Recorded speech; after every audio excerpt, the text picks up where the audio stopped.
வேதம் சொல்லுகிறது, உங்கள் செவியை சாய்த்து என்னிடத்தில் வாருங்கள், கேளுங்கள். முதல்ல என்ன பண்ணணும்? செவியை சாய்க்கணும். இங்க எத்தனை பேர் காது கொண்டு வந்துருங்க? காது வீட்டுல வச்சிட்டீங்களா? இங்கேதான் உட்கார்ந்து இருப்பீங்க. வீட்டுல என்ன நடந்திருக்கும்? மீன் இன்னைக்கு ஞாயிற்றுக்கிழமை மீன் இறங்கி இருக்குமா? கடலுக்கு போயிருப்பாங்களா? வீட்டுல என்ன செஞ்சிருப்பாங்க? அவங்க வீட்டுல என்ன நடந்திருக்கும்? இவங்க வீட்டுல என்ன நடந்திருக்கும்? அப்படி சொல்லிட்டு நீங்க யோசிக்காதீங்க. இங்க வந்தீங்கன்னா உண்மையா செவி சாய்க்க வேண்டும். இந்த காதுல வாங்கிட்டு விடக்கூடாது. இந்த காதுல வாங்கிட்டு இந்த காதை மூடிக்கணும். இந்த காதுல வாங்கிட்டு இந்த காதுல மூடிக்கணும். இருதயத்துக்குள்ளாக சென்று இருதய நிறைவினால் வாய் பேசும் பொழுது அந்த நம்ம என்னென்ன நினைக்கிறோமோ, என்னென்ன பேசுகிறோமோ, கர்த்தர் அது நிறைவேற்றுகிற தேவனாகவே இருக்கிறார்.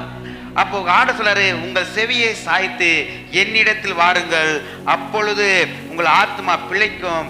தாவீதுக்கு அருளின நிச்சயமான கிருபைகளை உங்களுக்கு நித்திய உடன்படிக்கையாக ஏற்படுத்தினேன். இதோ அவரை ஜனக்கூட்டங்களுக்கு சாட்சியாகவும் ஜனங்களுக்கு தலைவராகவும் அதிபதியாகவும் ஏற்படுத்தினேன்.